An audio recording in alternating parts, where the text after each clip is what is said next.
शुक्राना गुरुजी। प्यारी संगत जी, आप सबको भी मेरा प्रणाम। साष्टांग प्रणाम गुरुजी को कि गुरुजी ने हम सबको अपनी शरण में बुलाया।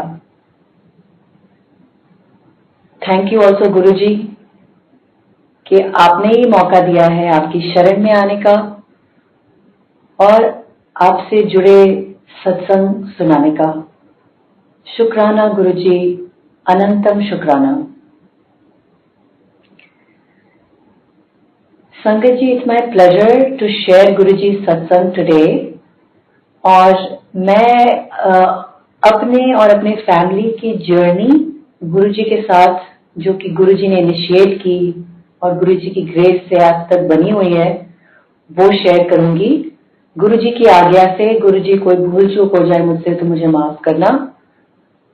लेकिन गुरुजी कहते थे कि आपकी जो जर्नी है गुरुजी के साथ, वो आपके फिजिकली गुरुजी से मिलने से पहले कहीं सैकड़ों जन्मों से पहले से जुड़ी हुई है और कहीं सैकड़ों जन्मों आगे तक जुड़ी रहेगी। लेकिन इस जन्म में गुरुजी की आज्ञा से मैं और मेरी फैमिली गुरुजी के सत्संग में एम्पायर स्टेट में पहली बार गए इन द ईयर 2001 में। वो पहला गुरुजी का जो दर्शन था, मैं कॉलेज गोइंग स्टूडेंट थी तब, वो बहुत ही अलग था, जैसा हमने कभी कहीं नहीं देखा था, किसी मंदिर में, किसी गुरुद्वारे में, किसी होली प्लेस ऑफ वर्शिप में। इतना डिवाइन एटमॉस्फेयर था, टोटल साइलेंस, एकदम शांति और अपनी गद्दी पे विराजमान गुरुजी। आई एम श्योर कि वहां पे बहुत सारी और संगत भी जमा होंगी उस दिन, लेकिन जब वो दिन याद आता है तो सिर्फ गुरुजी की प्रेजेंस याद है। हम गए और बैठे, गुरुजी ने आज्ञा दी तो हम वहां बैठ गए, चाय प्रसाद पिया, लंगर प्रसाद खाया। हमें जो गुरुजी के पास अंकल लेके आए थे, God bless him, Guruji always keep him in his शरण, उन अंकल ने हमें पहले ही समझा दिया था कि आपने गुरुजी से कुछ बोलना नहीं है। लेकिन ये चीज सुननी उनसे और एक्सपीरियंस करनी हमारे लिए थोड़ी डिफरेंट थी, बिकॉज जब हम गए हमें लगा कि अगर हम कुछ बोलेंगे नहीं तो हमारी प्रॉब्लम कैसे समझेंगे गुरुजी, बिकॉज हम सब गुरुजी की अलग अलग क्लासेस में होते हैं। और तब मेरी समझ इतनी थी कि, और ये बात सही है कि आप जब भगवान से कनेक्ट करने की कोशिश करते हैं एज ह्यूमन, अक्सर हमारा एक मकसद उसके पीछे होता है, हम थोड़ी सेल्फिश होते हैं। जब हमें कोई प्रॉब्लम होती है या कोई दिक्कत आती है और वो चीज अगर ह्यूमनली हमसे सारे उपाय लगाने के बाद सॉल्व नहीं होती, हमें लगता है कि अब हमें एक डिवाइन सहारे की जरूरत है, ये चीज ह्यूमनली पॉसिबल नहीं है, ये अब एक कोई डिवाइन पर्सनालिटी ही, भगवान ही ठीक करेंगे। तो ऐसा मेरी फैमिली की कुछ सिचुएशन थी उस समय जब हम गए। तो हम ये नहीं समझ पा रहे थे कि अगर हम बताएंगे नहीं कि जो प्रॉब्लम हम फेस कर रहे हैं तो गुरुजी उसे सॉल्व कैसे करेंगे। एनी हाउ, जो संगत अंकल हमें लेके गए थे, उन्होंने कहा था कि चुप रहना, तो हम चुप रहे। बहुत ब्यूटीफुल डिवाइन एक्सपीरियंस था। और जब हम उठ के जाने लगे तो गुरुजी ने बड़े प्यार से मेरी मदर से बात की और कहा कि कल फिर आ जाएं। तो जैसे गुरुजी, क्योंकि गुरुजी हमारे सामने विराजमान थे, हमें नहीं समझ में आया था पहली गुरुजी के दर्शन में कि गुरुजी साक्षात भगवान हमारे सामने बैठे हैं। वो जैसे हमें फिजिकली सामने अपीयर हो रहे थे, उसी तरह से हमने भी उनको, उनकी प्रेजेंस को फील किया। और जब उन्होंने एक बात कही मेरी मदर से कि कल फिर आ जाऊं, तो मेरी मदर ने भी एकदम ही स्पॉन्टेनियसली उस बात का जवाब दिया कि गुरुजी कल तो हम नहीं आ सकते, कल तो हमें वैष्णो देवी जाना है। जैसे मेरी मदर ने ये बात बोली तो गुरुजी ने उनको फिर पलट के कहा कि तो फिर यहाँ क्या लेने आई है, वहां ही जा। अब हम बड़े हैरान, गुरुजी से हमें ये भी पता था कि ज्यादा सवाल जवाब नहीं करने से बोलना ही मना था, तो उसके अलावा हमने कुछ कहा नहीं। कंफ्यूज होके हम अपने घर वापस आ गए। पूरी रात ये बात सोचते रहे, और जो बात अब समझ में आती है, जो गुरुजी ने समझाई है कि एक जगह पे अपनी श्रद्धा लगाइए, एक जगह भक्ति कीजिए, वो गुरुजी हो, साईं बाबा हो, वैष्णो देवी हो, all are one divine light. जैसे कि हम अपने गुरुजी को वन डिवाइन लाइट मानते हैं, all are one divine light. शायद गुरुजी ने यही बात हमें समझानी थी एज आवर फर्स्ट लेसन उनके दरबार में, जो पहली सीख थी। पूरी रात उस समय हम सोचते रहे, कहीं से गुरुजी ने ज्ञान दिया होगा, लेकिन अगले दिन हम पलट के वापस गुरुजी के दरबार आ गए, फिर उसके बाद कहीं नहीं गए, फिर बस गुरुजी के दरबार ही आते रहे। तो गुरुजी ने पहली ही मुलाकात में एक बात समझाई, एक क्रूशियल लेसन सिखाया कि सब साधे कोई न सधे, एक साधे सब सधे। So there he is one divine light. आप उनसे कनेक्ट होके सारी डिविनिटी से कनेक्ट हो जाते हैं। एक जगह अपनी भक्ति लगाइए। ऐसी सीख मुझे लगता है कि हमें भी। ये थी हमारी पहली विजिट। उसके बाद हम ओवरसीज रहते थे एज अ फैमिली। मेरी फैमिली कुवैत में रहती थी, तो हम लोग ऑफन आते जाते रहते थे दिल्ली, और गुरुजी जब जब मौका देते थे तो हम लोग गुरुजी के दर्शन करने जाते थे। और मैं उस समय कॉलेज में दिल्ली में ही पढ़ती थी, पास में, तो मैं अपनी फैमिली के साथ आया जाया करती थी। लेकिन मेरे बारे में एक बात थी कि मैं साईं बाबा को मानती थी, शिरडी साईं बाबा को। तो मैं जब भी गुरुजी के दरबार जाती अपनी फैमिली के साथ, गुरुजी हमेशा मेरी फैमिली को ग्रीट करते, आ गए कुवैत वालों, तेल कड्डो, ऐसे बोलते थे मजाक में। गुरुजी वुड ऑफन जोक, बट वो मुझे कहते थे कि आ गई साईं बाबे वाली, आ गई साईं बाबे वाले आ गई। तो हम तो चुप ही रहते थे। हम उस समय बहुत छोटे भी थे, कुछ समझ में भी नहीं आता था। गुरुजी की बात का कभी कोई जवाब भी नहीं देते थे, तो साइलेंट रहते थे। बट मेरी एक आदत हो गई थी कि मेरी फैमिली सारी गुरुजी के दरबार जैसे ही दरवाजे खुलते थे शाम को पहुंच जाते थे, लेकिन मैं पहले मंदिर जाती थी शिरडी साईं बाबा के, और फिर शाम को लेट रात को छतरपुर से एम्पायर स्टेट सुल्तानपुर में जाती थी अराउंड रात को 10 बजे।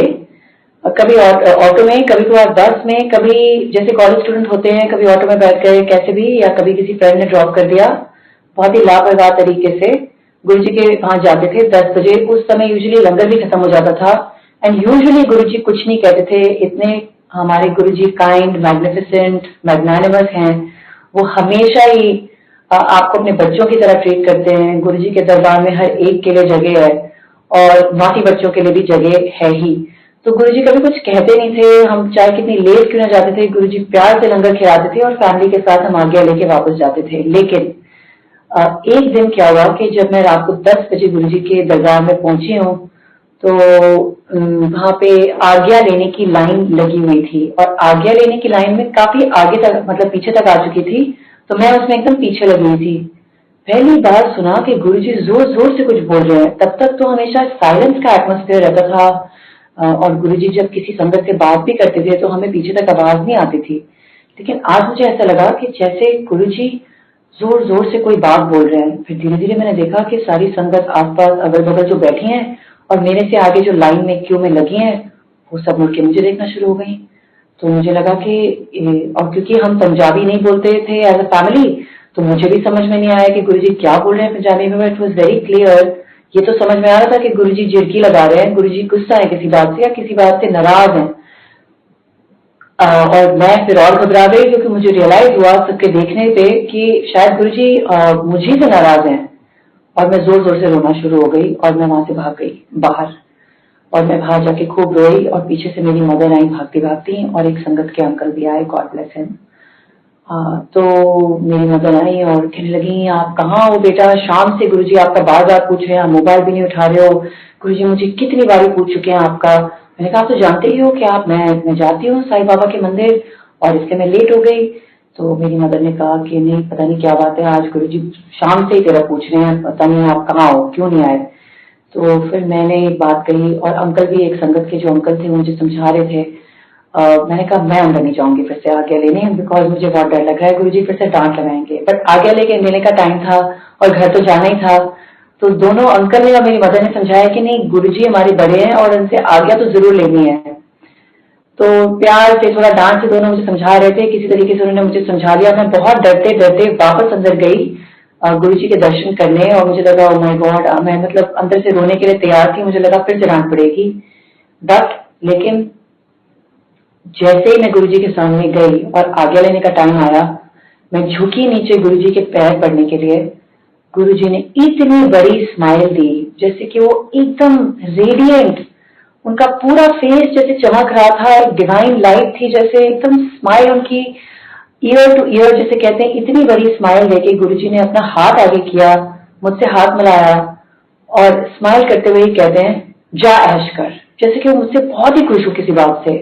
मतलब जो पहले का डांट वाला गुरुजी का रूप था और जो अभी का गुरुजी का रूप था, वो एकदम इतने अलग थे, मेरी समझ में ही नहीं आया क्या हुआ। और गुरुजी के से आज्ञा लेके, ब्लेसिंग्स लेके मैं वापस आ गई। लेकिन लुकिंग बैक मुझे एक बात समझ में आई है जो गुरुजी कर रहे थे, कि वो डांट मुझे नहीं रहे थे, वो झिड़की जो पड़ रही थी वो किसी कष्ट को काट रही थी, मुझ पे आए शायद किसी बला को डाल रही थी। क्योंकि आप तो दिल्ली की हालत जानते ही हैं, a 20-year-old girl traveling around in buses, auto rickshaws and cars, भी आज तो हम इमेजिन भी नहीं कर सकते ये बात, रात के 10 बजे तो क्या, शाम के भी समय। लेकिन उन दिनों भी ये कोई सेफ बात नहीं थी, अनसेफ ही थी, और गुरुजी ने मुझ पे आए किसी कष्ट को उस दिन टाला है।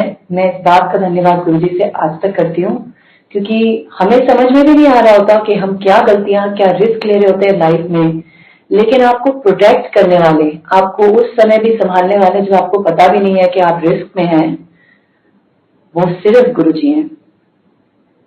ओनली रब ही ये काम कर सकते हैं।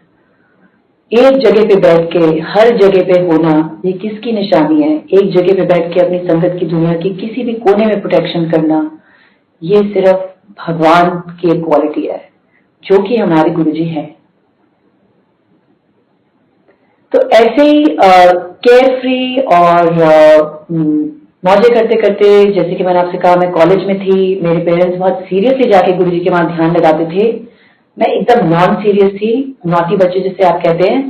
और जैसे गुरुजी के पास भी बैठते थे हम, एकदम उनकी गद्दी से लग के, लेकिन ध्यान इधर उधर ही होता था, इधर उधर ही होता था। और ऐसे गुरुजी ने कई बारी डायरेक्टली बात करके एक बात समझाई कि वो आप जो सोच रहे हो ना, आपके जो थॉट्स में है, चाहे आप कोई बहुत अच्छी बात सोच रहे हैं या कोई बहुत डीप बात सोच रहे हैं या कोई नेगेटिव बात सोच रहे हैं, लेकिन गुरुजी को कई बारी गुरुजी ने ये रियलाइज कराया मुझे डायरेक्टली कि गुरुजी कैन रीड माय थॉट्स। उनको पता है कि बगैर बोले आपके मन में क्या चल रहा है। और ये अभी की बात, तभी की बात नहीं है, आज तक की भी बात है। गुरुजी समाधि भी ले चुके हैं, but he knows what is going on in your mind. तो ये एक बात है कि गुरुजी से direct connection is important, because Guruji आपकी एग्जैक्टली वो बात समझते हैं जो आप किसी को, आपको कहने की जरूरत नहीं है। आप डायरेक्टली अपनी बात गुरुजी से कहिए, अपनी सारी थॉट्स गुरुजी की तरफ डाइवर्ट कीजिए। कोई प्रॉब्लम है, गुरुजी कहते थे कि अपनी हाईएस्ट से हाईएस्ट प्योरेस्ट थॉट्स से लेके सबसे नेगेटिव थॉट्स, सब कुछ share with me like a best friend. और यही डायरेक्ट कनेक्शन है गुरुजी के साथ, कि आप सब कुछ गुरुजी के साथ शेयर कीजिए। गुरुजी आपको डायरेक्टली कनेक्ट भी होते हैं और आपको डायरेक्टली गाइड भी करते हैं।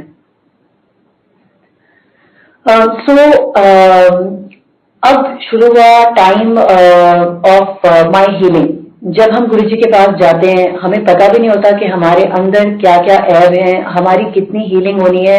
हम शायद मन में कोई बात सोच के जाते हैं कि हमें ये चाहिए या वो चाहिए, या मेरा ये काम हो जाए, वो काम हो जाए। हर किसी की जर्नी कहीं से शुरू होती है गुरुजी के साथ, लेकिन गुरुजी को आपका सब कुछ एक्सरे विजन की तरह, उनको आपका अगला पिछला सब कुछ पता होता है, और वो सब कुछ आपके लिए पहले क्योर कर रहे होते हैं। तो हम कोई चीज अगर सोचते हैं, मांगते हैं गुरुजी से, the reason that is not right is क्योंकि आप तो मांग लेंगे, और गुरुजी इतने अमेजिंग है, इतने दान करते हैं गुरुजी, इतने दयालु हैं कि इतने प्यार करते हैं अपनी संगत से। आपकी मांगी हुई चीज तो आपको मिल जाती है, लेकिन हमें नहीं पता कि असल चीज क्या है जो गुरुजी हमें देना चाहते हैं।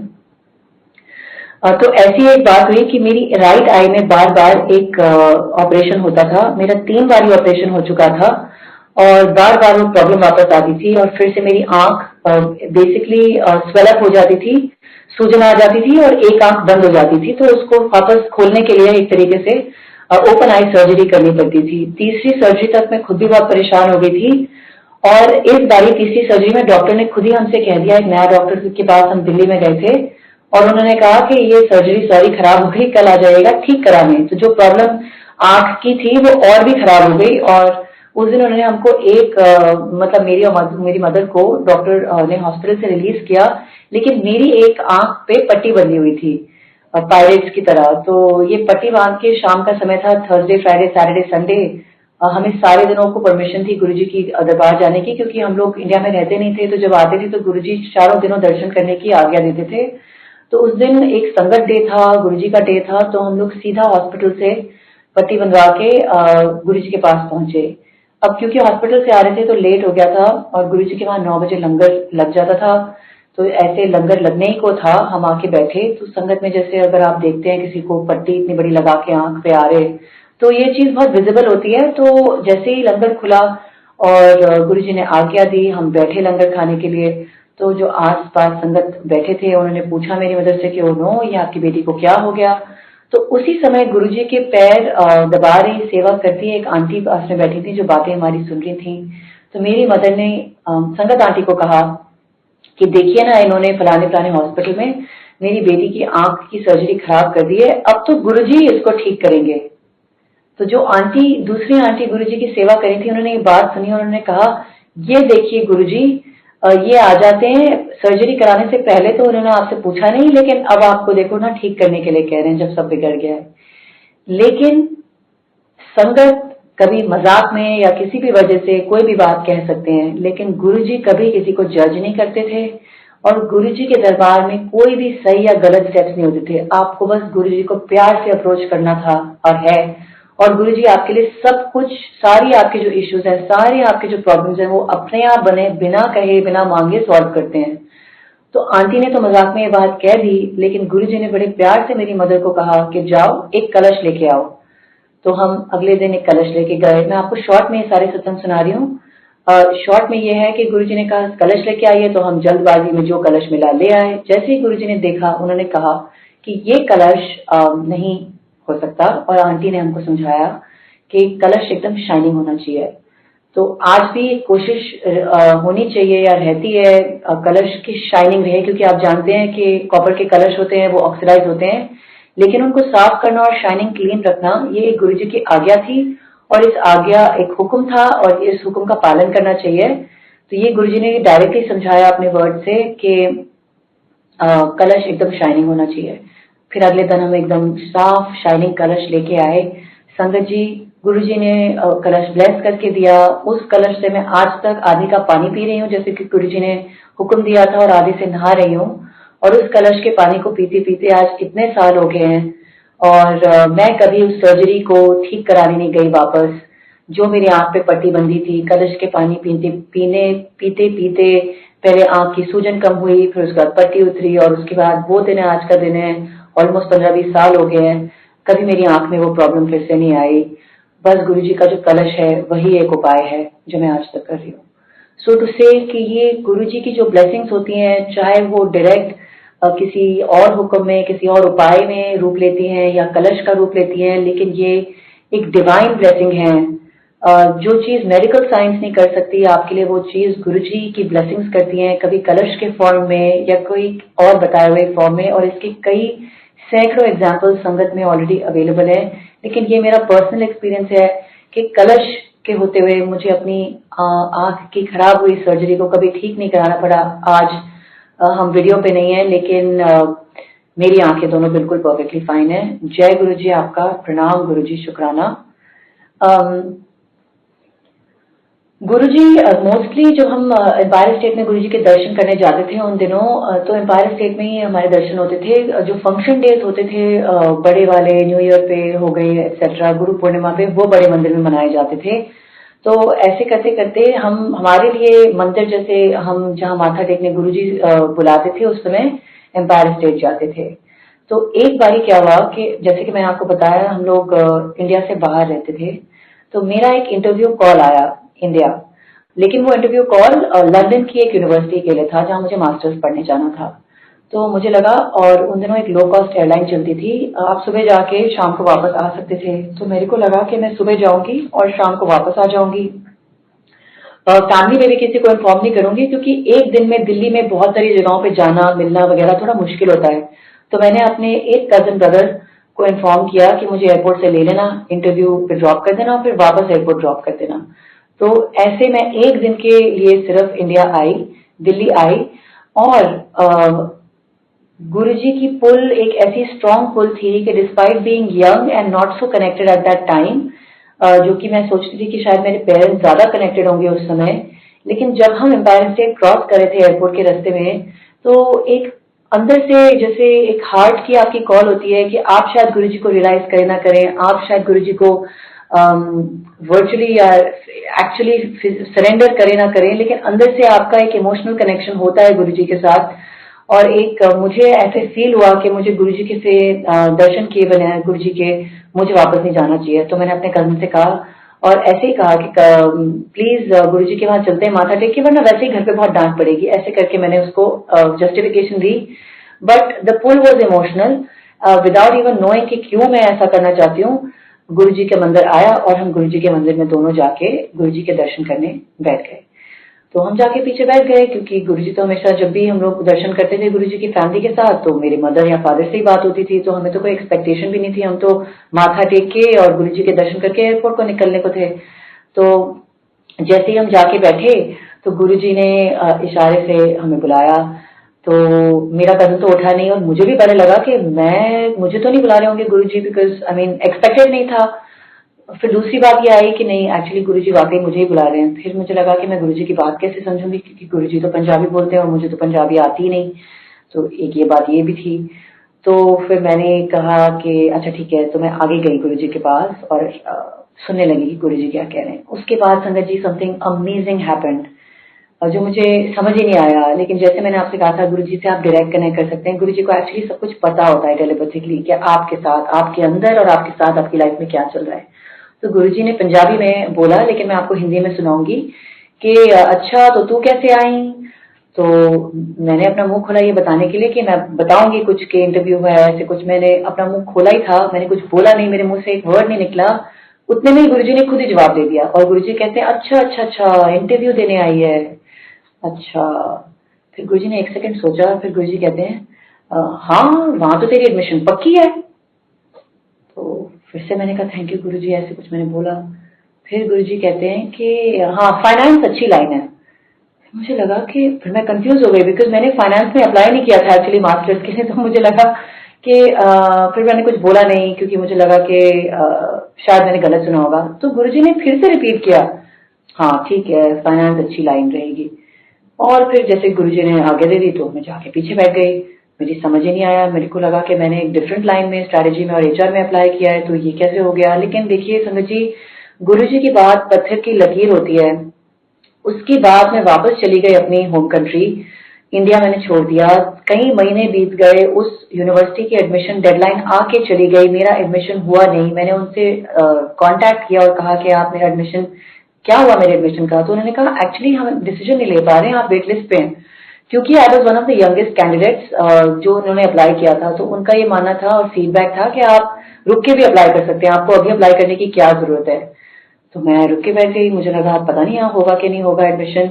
लेकिन गुरुजी की बात थी पत्थर की लकीर कि यहाँ तो तेरी एडमिशन पक्की है, तो वो चीज होके रही।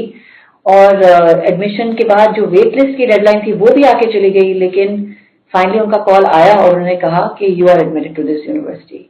तो ये है गुरुजी की बात के बगैर आपके कहे वो सब जानते हैं कि आप किन कोशिशों में हो और आप क्या करना चाहते हैं। और एक अमेजिंग बात मैं आपको बताती हूँ कि उस समय मुझे खुद नहीं पता था कि मैं फाइनेंस पढ़ूंगी या फाइनेंस लाइन में जाऊंगी, क्योंकि मैंने स्ट्रैटेजी और एचआर की एप्लीकेशन दी थी।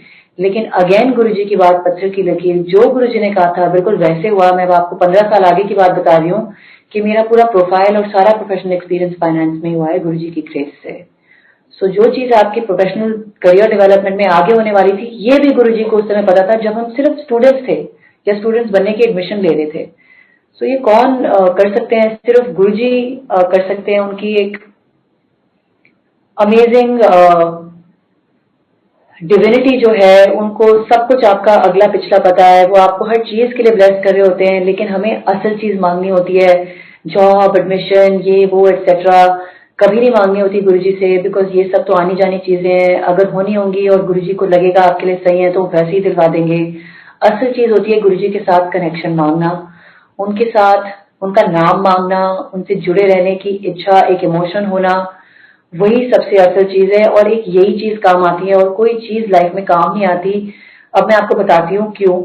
क्योंकि थोड़ा समय थोड़ा आधा ही रह गया है, तो अब मैं बाकी के सत्संग शॉर्ट में स्पीड अप करके सुनाने की कोशिश करूंगी।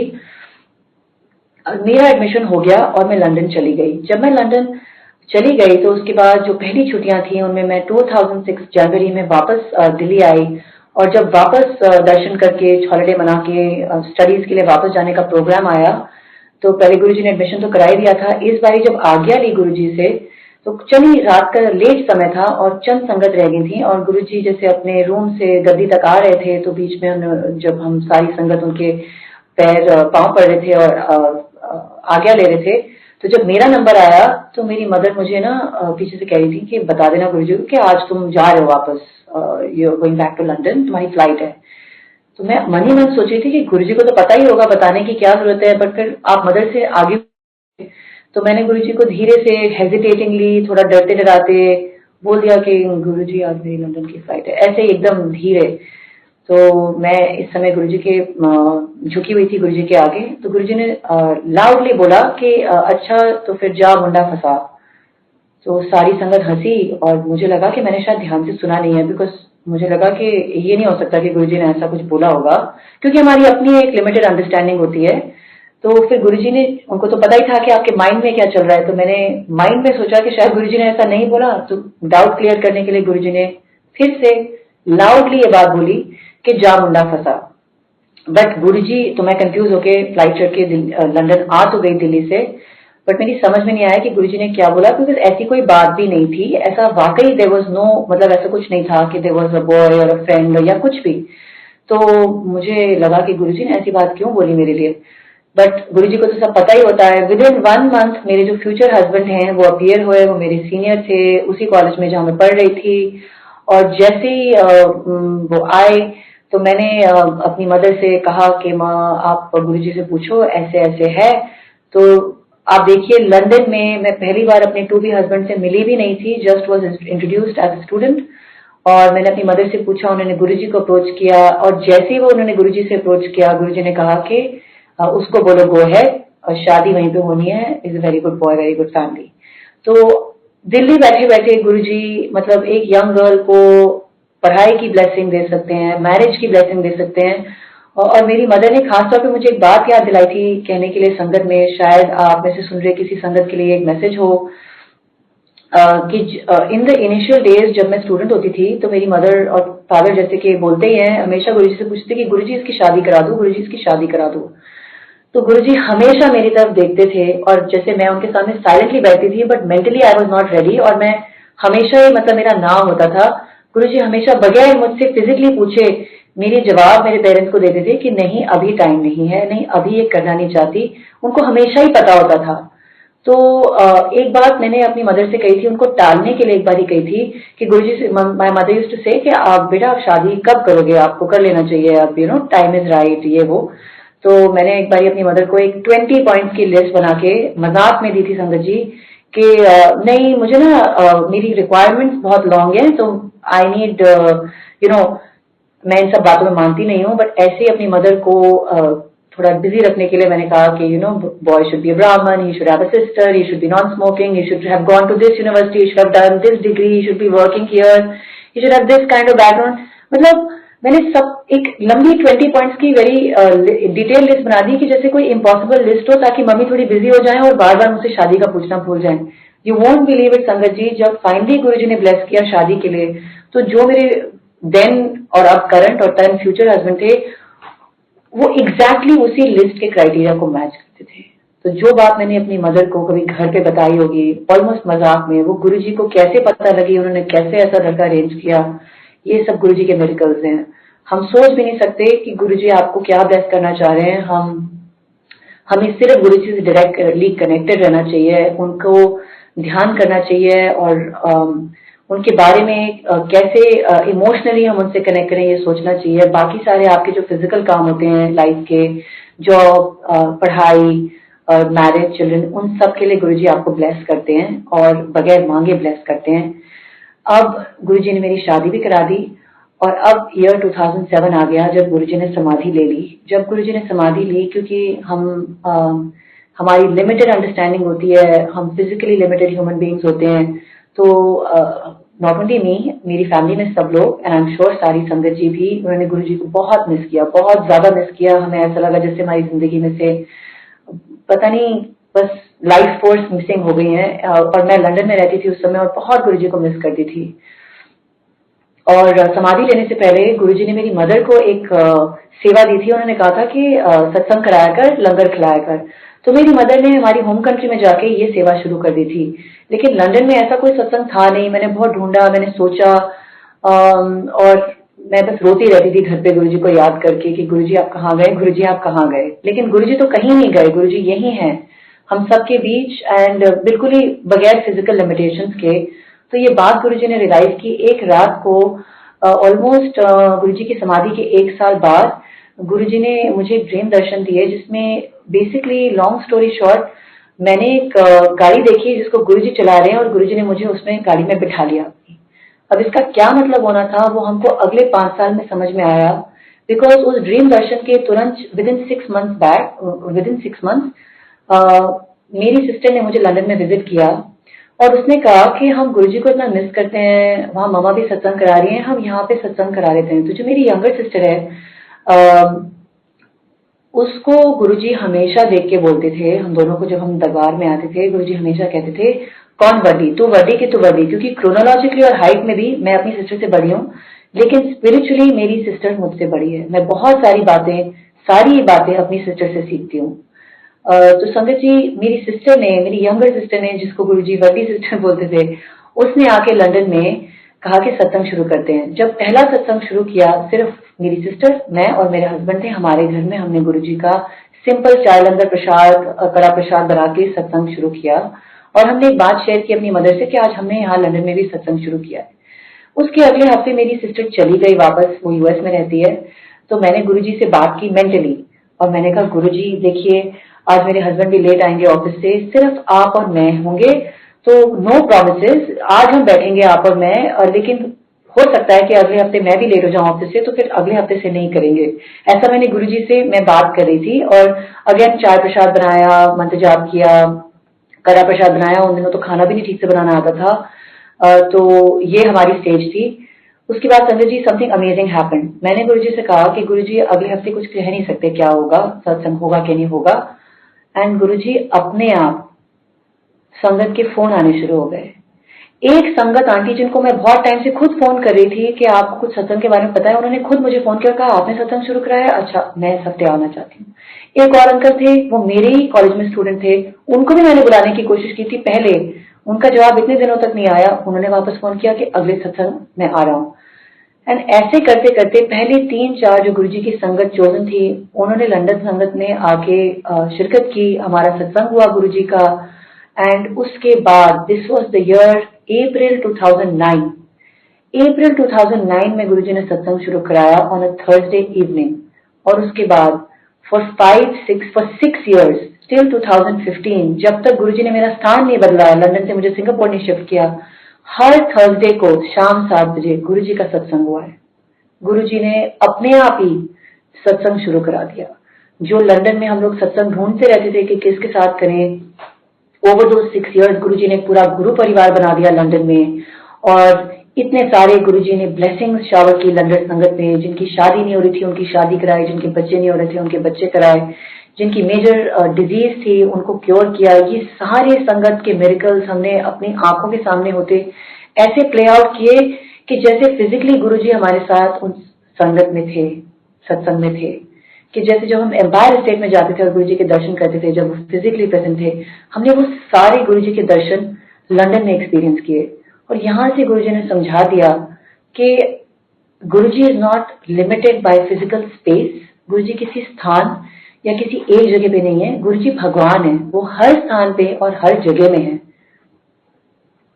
ड्यूरिंग दिस टाइम जो 6 साल गुरुजी ने सत्संग की सेवा दी लंदन में, हर थर्सडे सत्संग चलाए, इस दौरान मैं मैरिड भी हो गई, मेरे 2 बच्चे गुरुजी की ग्रेस से भी हुए, और दोनों दौरान जैसे कि आप जानते हैं कभी हॉस्पिटल जाना होता है डिलीवरी के लिए, कभी 40 डेज के हमारे वहाँ एक प्रथा है।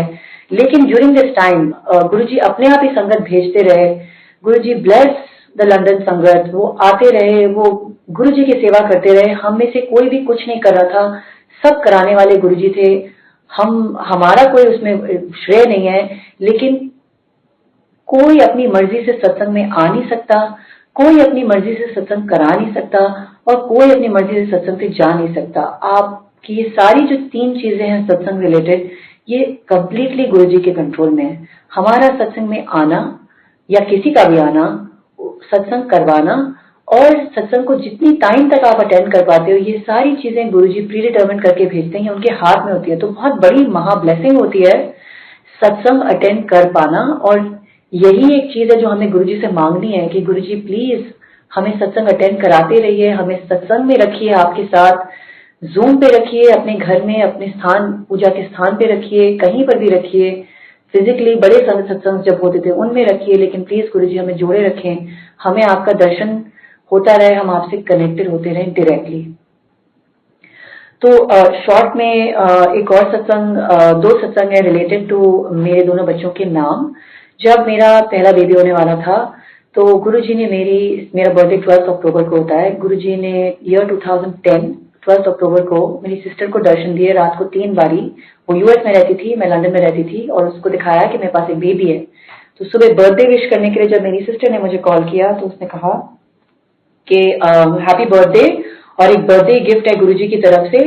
एंड मैंने मेरे गुरुजी के दर्शन हुए हैं कल रात को, और गुरुजी ने ऐसा ऐसा दिखाया है कि you are having a baby. तो मैंने हंस के अपनी सिस्टर को टाल दिया और कहा ऐसी कोई बात नहीं है, डेफिनेटली ऐसी कोई बात नहीं है, but thank you, happy birthday की विशेष लेके मैंने कुछ नहीं सोचा। संगत जी, few months later when I conceived, आप तो जानते ही हैं जब आप अल्ट्रासाउंड के लिए जाते हैं तो डॉक्टर्स आपको एक एक्सपेक्टेड ड्यू डेट बताते हैं जो कि आपकी फाइलों में और रिपोर्ट्स पे रहती हैं, और बेबीज यूजुअली उसके आगे पीछे आते हैं, बट एक एक्सपेक्टेड ड्यू डेट रहती है आपकी फाइल में। यू वोंट बिलीव इट, जो मेरी फाइल में हमेशा ही मेरी ड्यू डेट रही which was 12 October 2011। So in other words exactly 1 साल बाद जो चीज होने वाली थी वो 1 साल पहले मेरे बर्थडे पे गुरुजी ने मेरी सिस्टर को दिखा दी थी। जब मेरा बेटा पैदा हुआ उसके 1 महीने पहले से ही मेरी मदर आ गई और चुपचाप घर में बैठी रहती थी। तो मैं उनके ऊपर हंसती थी और कहती थी, मम्मी आपको थोड़ा देर से आना था ताकि आप थोड़ा देर से रुकते, इतनी जल्दी आके आप क्यों आ गए हो? मतलब अगर आप लिमिटेड टाइम के लिए आए हो, अगर आप बहुत ही टाइम के लिए रह सकते हो तो बहुत अच्छी बात है। लेकिन ना मम्मी मेरे साथ कहीं जाती थी, ना कोई वॉक पे जाती थी, ना कहीं उनका जाने का मन होता था। मैं उनसे कहती थी मेरे फ्रीडम के आखिरी दिन है तो आप चलिए मेरे साथ, हम कुछ आउटिंग करते हैं, कहीं बाहर जाते। बट वो सारा टाइम घर पे बैठी रहती थी, और कहीं बाहर भी जाती तो चुप चुप रहती थी। मेरी समझ में कुछ नहीं आया और हम लोग डिलीवरी के दिन हॉस्पिटल पहुंच गए।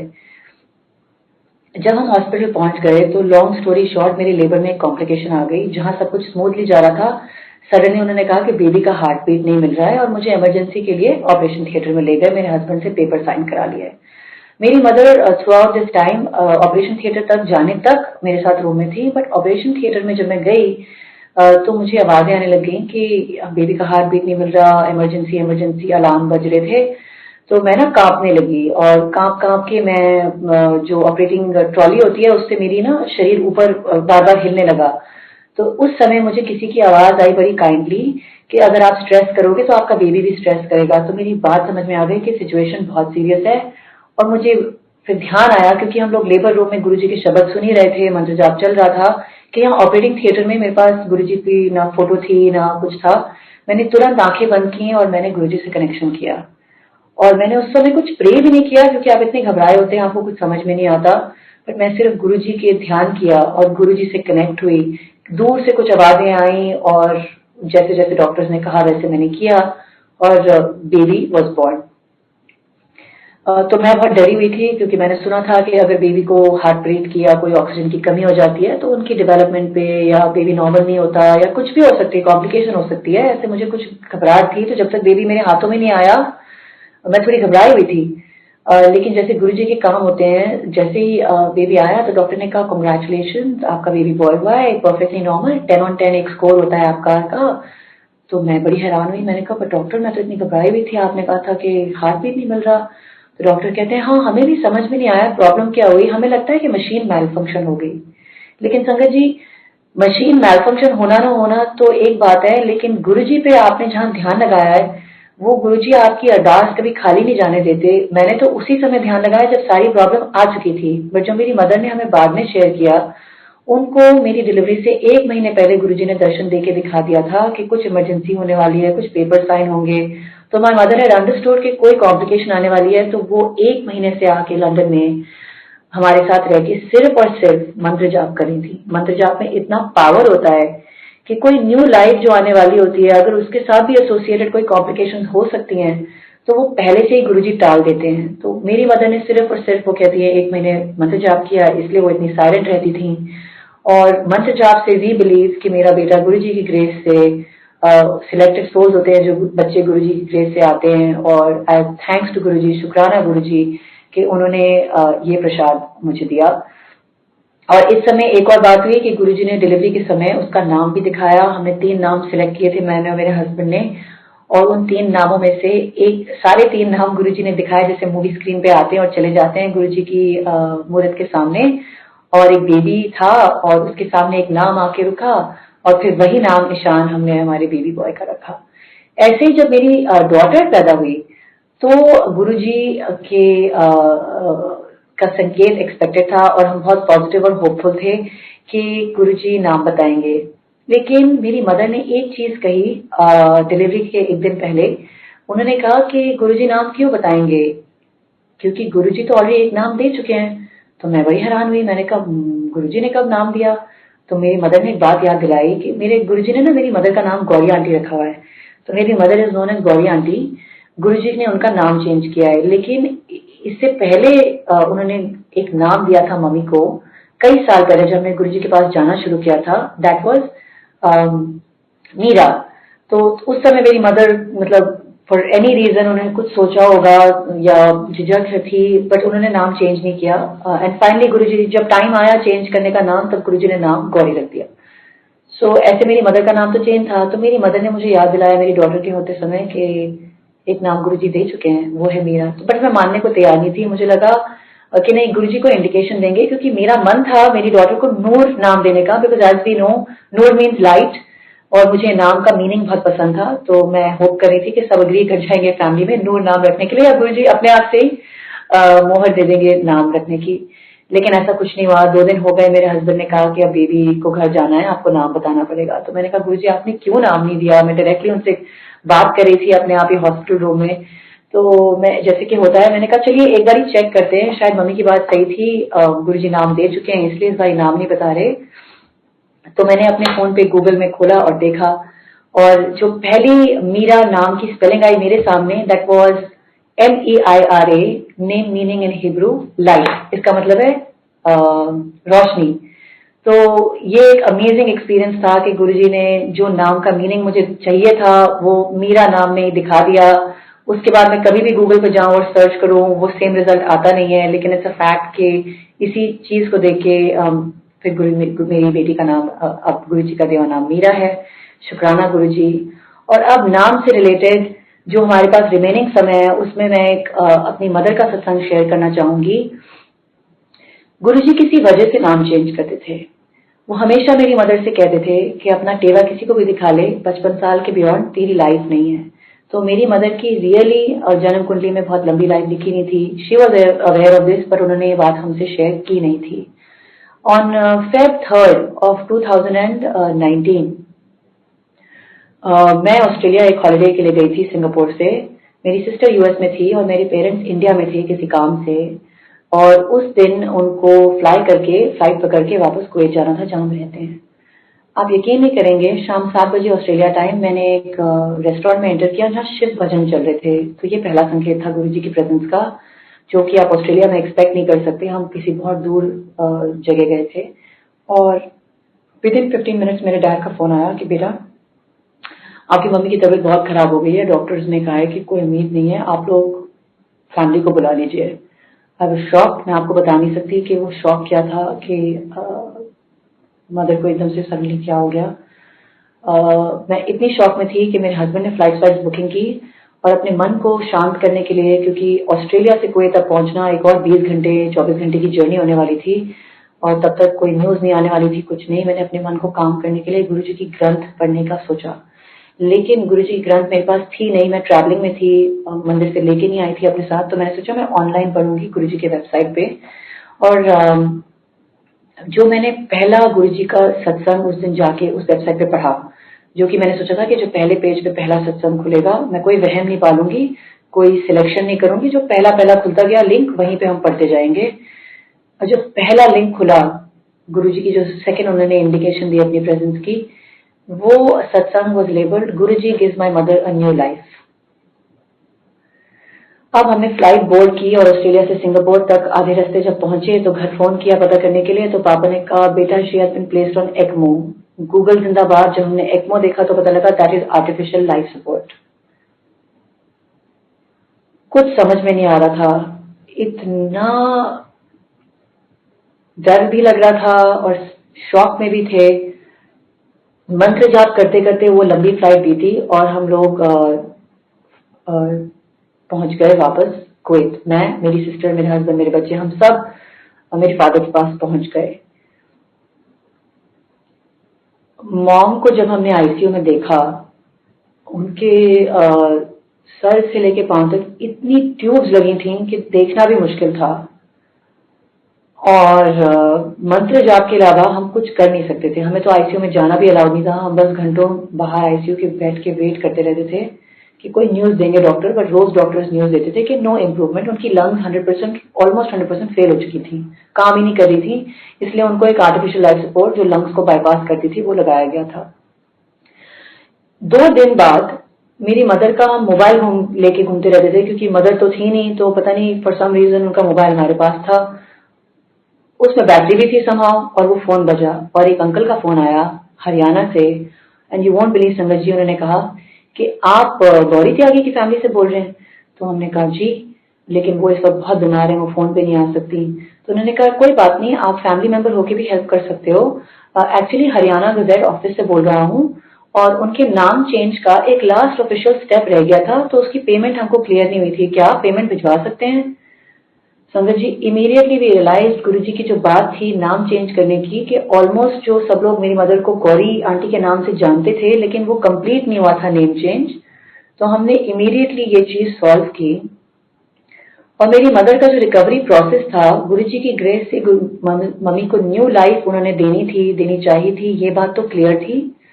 लेकिन जो हम आपको स्टेप्स बता सकते हैं उसमें से नेम चेंज जिस दिन फाइनल हो गया वो था 13 फरवरी के करीब। हरियाणा गजेट ऑफिस से हमको एक मैसेज आया कि अब आप पब्लिश नेम देख सकते हैं, which is the last official step of name change. वो आया, हम खुशी खुशी वो लेके गए कि मम्मा को एक माइक होता था, आप उसके थ्रू थोड़ी देर के लिए फोन पे मदर से बात कर सकते थे आईसीयू के थ्रू विजिटिंग आवर्स में। हमने सोचा हम बताएंगे हमने क्या अमेजिंग चीज देखी उस दिन। 2 हफ्ते बाद हमारी मदर, मैं और मेरी सिस्टर देख के हैरान हुए, बैठी हुई थी और फिजियोथेरेपिस्ट के साथ फिजियोथेरेपी कर रही थी। उनको ट्यूब्स उतनी लगी हुई थी, तो आप इमेजिन नहीं कर सकते कितनी ट्यूब्स लगी थी, but we saw her sitting up. पहला इंडिकेशन गुरुजी की तरफ से कि चीजें ठीक हो सकती हैं। अगेन उस चीज में बहुत लंबा टाइम लगा और ये अपने आप में एक बहुत बड़ा सत्संग है, लेकिन मैं आपको ये बता सकती हूँ कि गुरुजी नाम चेंज कर सकते हैं, नाम चेंज करके न्यू लाइफ दे सकते हैं। वी फर्मली बिलीव कि मेरी मदर को एक कंप्लीट न्यू लाइफ गुरुजी ने दी है। And all I can tell you is कि इस दौरान हमारी फैमिली ने सिर्फ गुरुजी को प्रे किया है। 2 महीने वो हॉस्पिटल में रही, उसमें से ऑलमोस्ट 1 महीना आईसीयू में और 1 महीना वार्ड में। और आईसीयू के समय जितने टाइम वो थी हम तो उससे मिल नहीं सकते थे, और जो जब वार्ड में भी आ गई सिर्फ और सिर्फ मंत्र जाप चलता था या शब्द चलते थे। और सिर्फ जब विजिटिंग वाली सिचुएशन हो गई वार्ड में, तब रोज जो संगत जी हमारे फैमिली फ्रेंड या जो भी थे मिलने आते थे 5-10 मिनट के लिए भी, हम उसमें सत्संग करते थे। कोई चाय प्रसाद बना के लेके आता था, गुरुजी कहते ही थे फोटोग्राफ में वो खुद मौजूद हैं, और हॉस्पिटल में भी सत्संग होता था।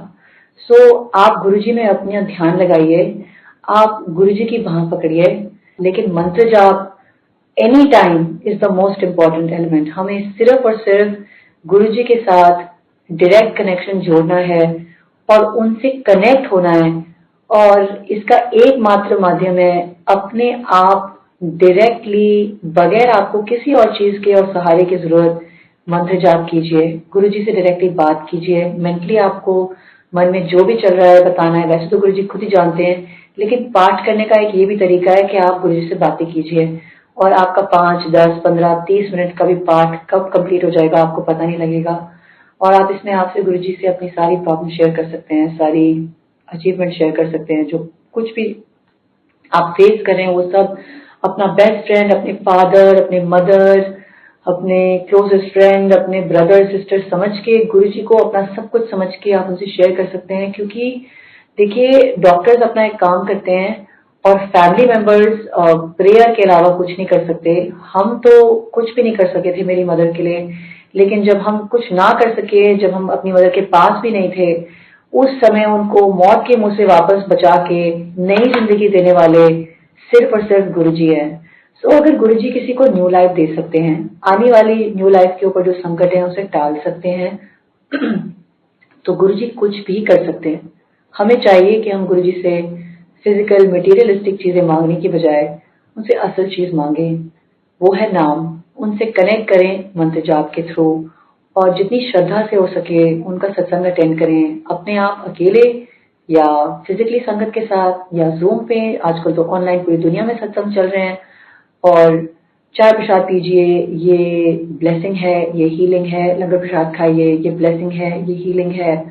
गुरुजी के बताए हुए बेस्ट पार्ट ये था कि कोई बहुत बड़े प्रवचन नहीं थे, लेकिन गुरुजी आपको नाम से, मंत्र जाप से over a long period of time इतना हील कर देते हैं और आपको इनसाइड आउट पहले नींबू की तरह कई इंस्टेंसेस में निचोड़ के लेकिन ब्रांड न्यू बना देते हैं एज अ स्पिरिचुअली वर्दी डिसाइपल, ताकि आप उनका अच्छे स्टूडेंट गुरुजी के बन सकें और यही बात और संगत से शेयर कर सकें, ताकि और हम सब संगत एक साथ गुरुजी से कैसे कनेक्ट हो सकते हैं इस चीज को हम बनाए रखें। So with that I would like to wrap up and से शुक्राना टू गुरुजी। शुक्राना गुरुजी, आपने एक एक ब्लेसिंग जो हम सबको दी है उसके लिए शुक्राना, एक एक आपकी रहमतों के लिए शुक्राना। लेकिन आपने जो भी ब्लेसिंग, जो भी मांगी हुई चीज नहीं दी है उसके लिए भी शुक्राना, क्योंकि आप हमारे लिए बेटर जानते हैं कि कौन सी चीज हमारे लिए बेनिफिशियल है लॉन्ग रन में, हमारी स्पिरिचुअल ग्रोथ के लिए, हमारी सोल की ग्रोथ के लिए।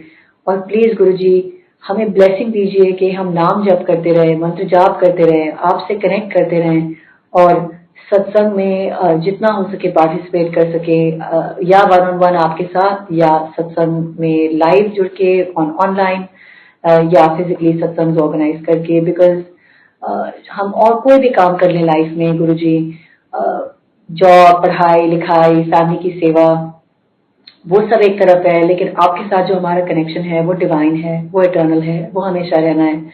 और हमें अपने सोल के लिए प्लीज अपने से कनेक्टेड रखिए। और इसके साथ मैं एक चीज सॉरी संगत जी बताना भूल गई थी, जो मैं बताना चाहूंगी